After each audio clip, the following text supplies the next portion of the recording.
If there's a yin, there's a yang. And if there's mansplaining, there's got to be something else keeping the balance in this cosmic chaos of conversation, right? Because ego doesn't come in just one model, it's a universal export. Let's be honest, mansplaining didn't start with men. It started when somebody decided, I am going to explain something obvious to someone who already knows. And we have been trapped in that hostage situation ever since. Mansplaining is when a man assumes you are uninformed simply because you are breathing near him. But its twin, let's call her womansisting. Yeah, it's when somebody insists on being morally right, even when the facts are taking a nap. Because one talks down, the other talks through. Both leave you wondering why conversation started to feel like a TED talk that nobody paid for. Now, don't get me wrong, this isn't gender warfare. This is equal opportunity philosophy because arrogance doesn't discriminate. It just changes tone. One side uses statistics like ammunition, the other uses feelings like force fields. And both swear they are speaking for the greater good, when really they're just defending their own reflection. You have heard it before. Actually, that's not what it means. Well, as a woman, well, as a man. It's not dialogue, it's identity karaoke. And the chorus always goes the same. I am right, you're wrong, let me educate you with a tone that could make a therapist retire. Because somewhere along the line, we stopped talking to each other and started performing at each other. The truth is, nobody's listening anymore. They're just reloading. And mansplaining, womansisting, humansplaining, it's all the same flavor of ego stew.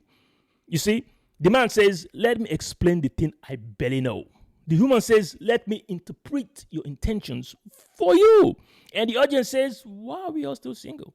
You ever notice how both types of people love the sound of their own reasoning, right?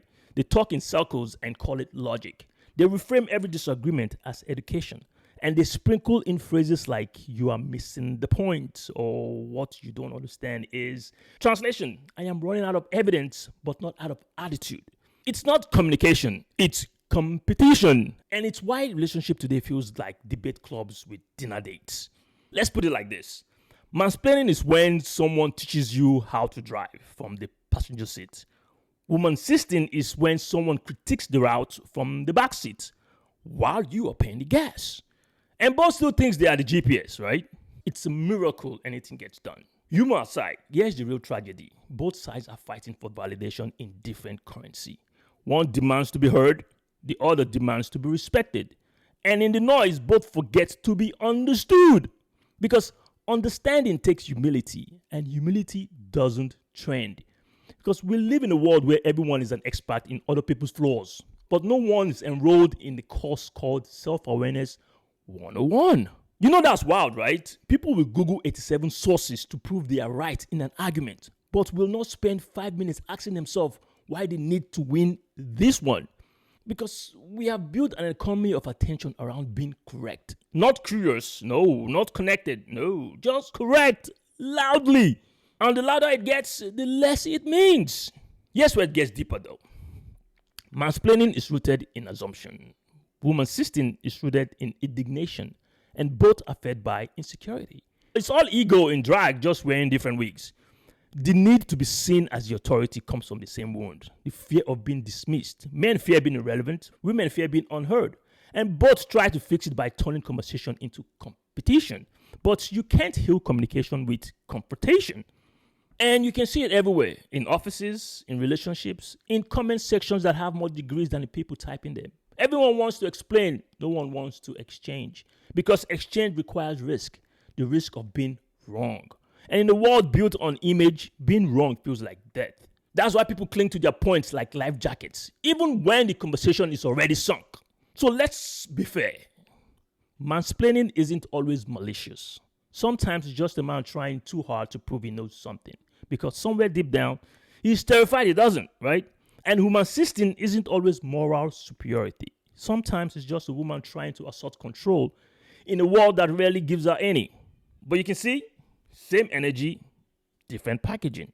But when both shows up to talk, it's not communication, it's collision, a verbal demolition derby where empathy dies of exhaustion.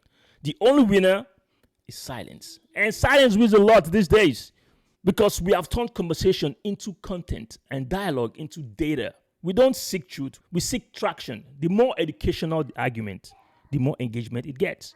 You cannot out-explain a culture addicted to misunderstanding because misunderstanding sells. So what's the solution? Thank you for asking. I say it is simple.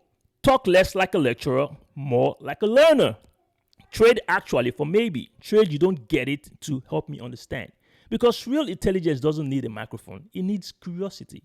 As the old saying goes, wise men talk because they have something to say. Fools talk because they have to say something.